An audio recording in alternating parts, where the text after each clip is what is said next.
इस प्रकरण में अनदेखी की गई है हमारे एसडीएम साहब के द्वारा और जिला प्रशासन के द्वारा। मैं पहले तो उनको कंडेम करता हूं। तो उन्होंने लापरवाही बरती और इस केस को ठीक ढंग से डील नहीं किया।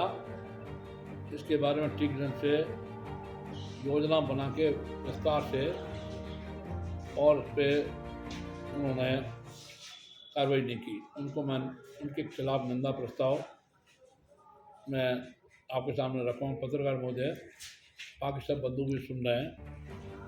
दूसरा, वक्फ बोर्ड का जो मैटर है वो एक तरह से कोर्ट का मैटर हो गया।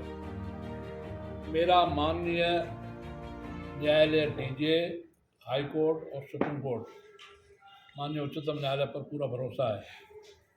इस प्रकरण को वकीलों से एडवाइस लेकर जो लीगल ओपिनियन देंगे इस केस को, और मैं तो पॉलिटिक्स में हूँ लेकिन हिंदू रक्षा गौ रक्षा के बारे में बोलता हूँ।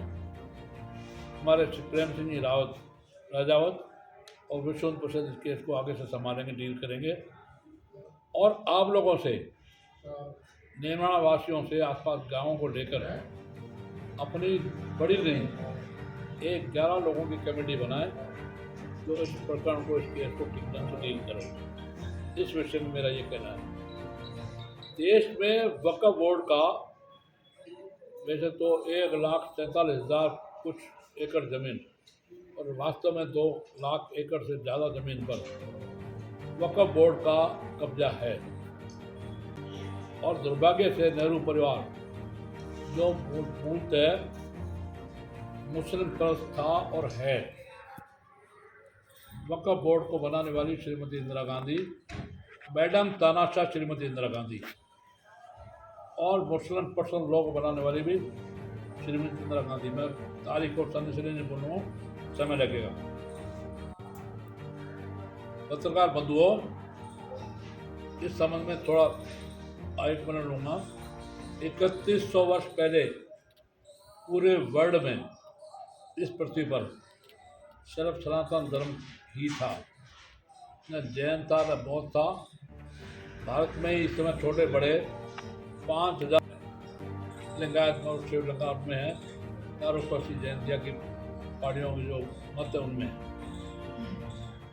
और इससे आगे निवेदन करूँ मैं, दुनिया में कहीं भी अगर खुदाई हुई है, चाहे तुर्की में, चाहे सऊदी अरब में, चाहे जॉर्डन में, लेबनान में, चाहे ताशकंद में, चाहे न्यूजीलैंड में, चाहे ब्राज़ील या चिली में, कुछ देशों का नाम मैंने बताया, वहाँ अगर खुदाई हुई है तो सिर्फ सनातन धर्म के मंदिर मिले हैं, भगवान विष्णु के, भगवान ब्रह्मा के, भगवान शिव के और भी देवताओं के। बाकी किसी पंथ या संप्रदाय का कोई मस्जिद या गिरजा नहीं मिला। ये एक बात। भारत में इस समय सनातन धर्म के लोग, हिंदू धर्म के लोग, आर्य लोग में एक नया जागरण आया है। एक तरफ बाबा रामदेव योग के माध्यम से पूरे विश्व में छा रहे हैं और दूसरी तरफ कामेश्वर धाम 20-20 लाख 30 लाख लोगों की पद यात्रा लेके चल रहे हैं। राजनीतिक दृष्टि से माननीय श्रद्धेय हमारे आदित्यनाथ योगी मुख्यमंत्री उत्तर प्रदेश, सिर्फ राजनीतिक नहीं है, वो एक मिशन है। अभी 2 जगह राजनीतिक चुनाव हुए, इतना बोलूँगा संक्षेप में, हम बटेंगे तो कटेंगे। हमारे दलित और पिछड़ों, अति पिछड़ों सहित हम सब जातियों को जोड़ के चले, बटेंगे तो कटेंगे। इसको सोबर वे में माननीय मोदी जी ने कहा, हम एक रहेंगे तो देख रहेंगे, एक रहेंगे तो सेफ रहेंगे। तो इस मुद्दे को संपूर्ण समाज के बड़ी जातियों के 11 लोग लें। आप चाहें तो और भी ज़्यादा ले सकते हैं, कम से कम 11 इसलिए कि फिर विवाद नहीं होता ज़्यादा। 11 पहले 11 आपका होता 21, 31, 51 की टीम में कार्यकारिणी बना सकते हैं। पर इसको डील कौन 3 लोग करेंगे? कार्यकारिणी चाहे आप 11 की बनाएं, 21 की बनाएं, 51 की बनाएं, पर इसको कौन 3 लोग डील करेंगे, वकीलों से राय करेंगे, पैसे की व्यवस्था कौन करेंगे, यह आपको करना पड़ेगा। और मेरा इसमें सहयोग पूरा रहेगा। मैं मेवात में वहाँ विधायक रहा हूँ जहाँ मेरी कास्ट का एक भी वोट नहीं, सिंधी समाज, सिंधी परिवार। और श्री जुबेर खां के पहले चुनाव में 65,000, बढ़ते बढ़ते अब 84,000 हो गए रामगढ़ में। उस मेवात में विधायक रहा हूँ जहाँ 27 लड़कियाँ हिंदुओं की बिहार यूपी में अपहरण करके भगा के या लव जिहाद के माध्यम से तिलक लगा के झूठा हिंदू नाम रख के लेके उनको मैंने बुला के आजमगढ़ से लाया, भागलपुर से, रांची से, कहाँ से, संक्षेप। और उसके अलावा वहाँ के बंदरों की रक्षा, वहाँ गौ रक्षा, गौ तस्करी को रोकना, गौ कृषि को रोकना, ये मेरा संघर्ष का माने पूरे वर्ल्ड में मैं अगर प्रसिद्ध हूँ तो हिंदू रक्षा, गौ रक्षा के नाम से हूँ, बहुत संक्षिप्त कर रहा हूँ। आज भी मेरा मेवात, चाहे हरियाणा का मेवात, चाहे भरतपुर का, चाहे अलवर का, मेरी अपनी एक छाप है। आप लोग जानते हैं मेरे को वहाँ अलग अलग 3 नामों से बुलाते हैं। एक बब्बर शेर जिंदाबाद नारा लगता है, एक बाबा ज्ञाननाथ जिंदाबाद, क्योंकि मैंने कोई प्रॉपर्टी नहीं बनाई। पहला चुनाव लड़ा, किराए का मकान एमएलए बना, दूसरा एमएलए का बना किराए का मकान, तीसरा एमएलए किराए का मकान। हमारी श्रीमती प्रिंसिपल थी, रिटायर हुई, उनके रिटायरमेंट के पैसे से सस्ते 13,000 के 2 फ्लैट लिए। कोई ज़मीन नहीं, कोई जायदाद नहीं, मकान नहीं, दुकान नहीं, मैं संक्षिप्त इतना ही कह रहा हूँ। कोई प्रॉपर्टी, कोई माइंस, कोई पेट्रोल पंप नहीं। एक बार इसलिए मेरे प्रति लोगों का लगाव, श्रद्धा और क्रेज विशेष रहता है, तो मैं हिंदू रक्षा, गौ रक्षा के लिए लड़ता हूँ।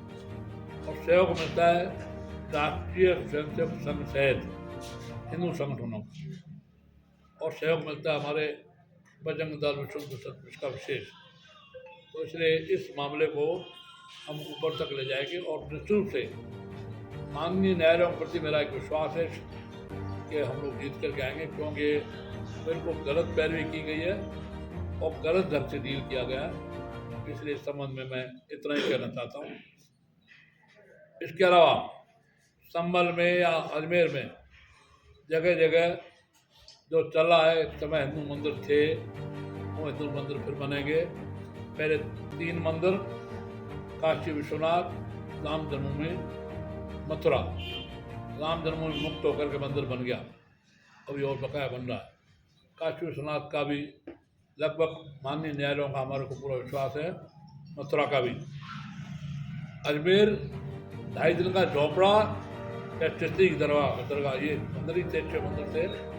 इसी प्रकार से संभल और हमारे कलिका भगवान, कलयुग के भगवान, वहाँ उनका मंदिर और विष्णु का मंदिर। बस संक्षेप मेरा इतना कहना है कि पूरे देश में, दुनिया में अलग जग रहा है हिंदू धर्म का, सनातन धर्म का। हम लोग सारे जात बिरादरी भूल करके एक रहेंगे तो नेक रहेंगे, एक रहेंगे तो सेफ रहेंगे, हम बटेंगे तो कटेंगे। इन्हीं शब्दों के साथ विराम। जय श्री राम, जय श्री राम। पे है नहीं समुदाय का, और यहाँ पे वो हक जता रहा है। रिकॉर्ड में आया, बताया कि 113 बीघा जमीन नीम नानाकी वक्फ बोर्ड के नाम है, और वो दावा कर दिया, कोर्ट से ऑर्डर हो गया वहां से। ठीक है, अब मेरा कहने का मतलब ये है कि राजस्थान सरकार भारतीय जनता पार्टी की है, आप भारतीय जनता पार्टी के नुमाइंदे हैं, है ना? तो क्या यहाँ के प्रशासनिक अधिकारी हैं नीम राणा की इस बात को, इस अक्षय प्रश्न को, हैं क्या वो पहल करके हाई कोर्ट के अंदर लेके जाएंगे इसको, हैं? उसके लिए आप क्या कहना चाहेंगे? वो मजबूर एसडीएम कलेक्टर मजबूर होंगे। राजस्थान सरकार के मुख्यमंत्री माननीय श्री भजनलाल शर्मा शायद पूरे मंत्रिमंडल को मैं अपना पत्र इसके आधार पर बना के भेजूंगा और मुख्यमंत्री से व्यक्तिगत बातचीत नहीं करूँगा। मैं एसडीएम साहब का नाम नहीं दिया, कलेक्टर का भी नाम नहीं दिया, नाम लेके मैं आलोचना करता नहीं, लेकिन उनके खिलाफ कंडम का निंदा प्रस्ताव आप सब लोगों के आदेश से मैंने पास करवाया है। और आपको मैं विश्वास दिलाता हूँ, आश्वासन नहीं, नेता आश्वासन देते हैं, मैं विश्वास दिलाता हूँ इस संबंध में उचित पैरवी हो। उचित कार्रवाई जो SDM के खिलाफ या कलेक्टर के खिलाफ, कलेक्टर साहब SDM साहब के खिलाफ करनी होगी तो राजस्थान सरकार करेगी। आज मैं घोषणा नहीं कर सकता।